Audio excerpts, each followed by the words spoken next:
Okay, so I went to the oncologist today. This is my visit for the end of radiation, and is a really good update. And so he said that right now we're going to move to just monitoring. Um, we're going to, in 6 weeks, do a CT scan, and the CT scan will just show what's there. It won't show what's alive or what's dead. So we don't know for sure if the tumor is dead right now or it's just inactive. Can't do that for 3 months because the radiation does something in your body that lights it all up and you can't really tell. Right. So in 3 months, I can have a PET scan. And please pray for that because we've had some complication with our last PET scan. Insurance didn't cover it and they're really expensive. So, but in 3 months, I can have another PET scan and it can discern between living tissue and dead tissue. So we can tell if the tumor is actually dead. Um, but we're just going to monitor for right now. And he said we'll do these two 6 weeks apart and then we'll move to quarterly visits. So he told a really encouraging story. We asked him how long he thought I had to live, and he told us about another patient that he has that had the same cancer.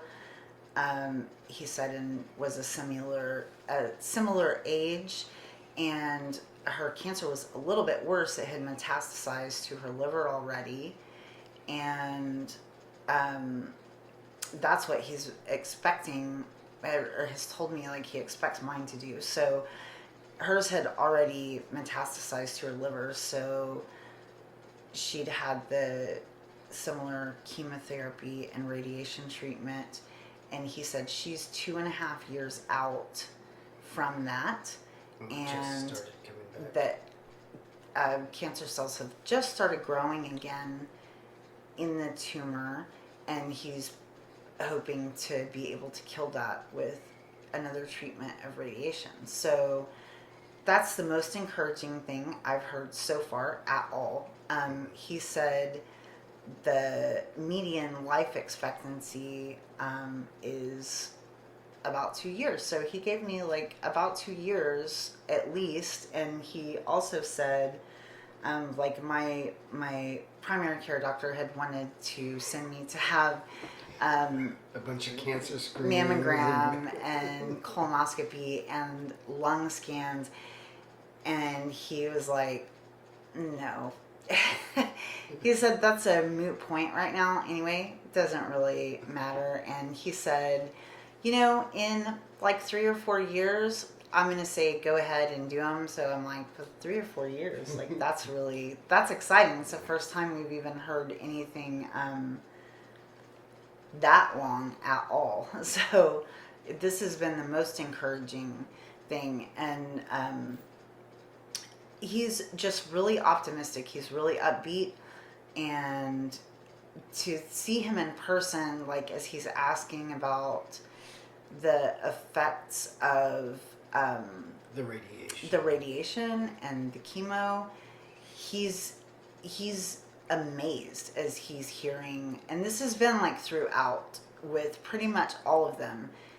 He's amazed with looking at me like and seeing that my hands and my feet aren't cracking open. He asks me like, how are they doing? And I'm like, they're fine, they're okay, they're totally normal. And he's just like in disbelief. He's like, what about mouth sores? And he's got to like look and check for himself. He's like touching my hands and he's like, and your feet are fine. And Started getting a little neuropathy on the fingertips. Now I last have week. some. Yeah, they are turning numb, but they're not cracking open or turning like real red like they were supposed to or anything. My hair is like starting to grow back a little bit. I don't know if you can see it. It's kind of growing back more normally. First, it was growing back Patchy and crazy. like really were scary looking. So I shaved it again. um, it just looked frightening. Looked very sick, like a baby ostrich or something. It was very bad. And so what else? He also thought I should be having some like severe digestive problems because of the radiation, I guess, going through my intestines. I don't know if it goes through my intestines or, but he thought it should really be giving me some like digestive problems, and I was like, no, I'm good. The chemo, that intravenous chemo, really gave me some digestive problems, and this has been just completely better. Like I've just been so much better, and he was like just amazed that he was like, you're not having any problems. It's not, you're not in pain or anything. I'm like, nope, I am great. And he said in his visit, he was like, you've just done remarkably well. Mm-hmm. So I got to say, that's only God. It's been only God. So yeah, that's, am I forgetting anything? As far as like, so if you look at the numbers for pancreatic cancer, for non-resectable, like you cannot have an operation because of its size or going around the arteries, and you do chemo and radiation, within the first year after treatment, 65% of the people have the tumor comes back, and 80% by the second year. But what the doctor was telling us is that doesn't include this newer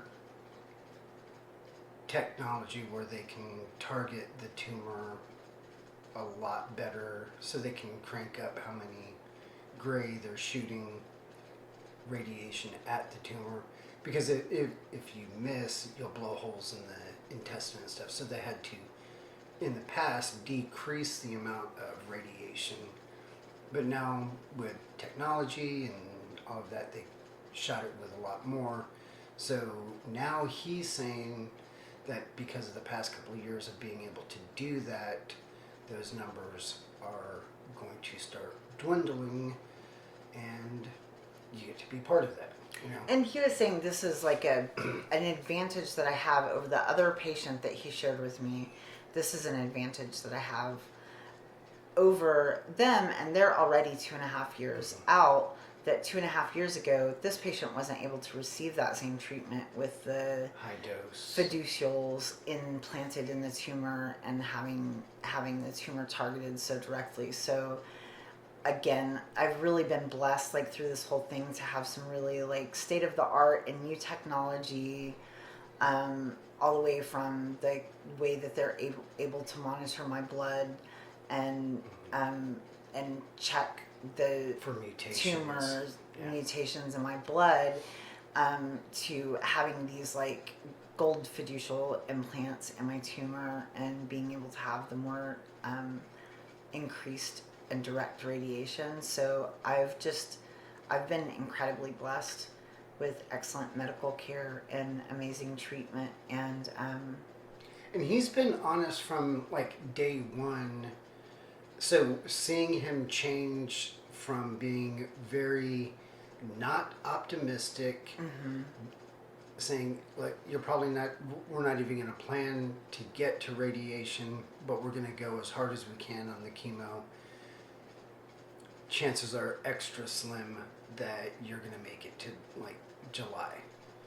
To now being very optimistic, talking about 2-3 years from now still being a patient. So yeah, it was very encouraging. And he is excited, like while he's talking about it, and he is very encouraged. So this was a really good visit, and it was very optimistic, and we just left super happy and feeling incredibly blessed and really good. Excited about being able to stay at home and not having to back and forth every week. That's exciting, to be able to spend more time with the kids and family and church.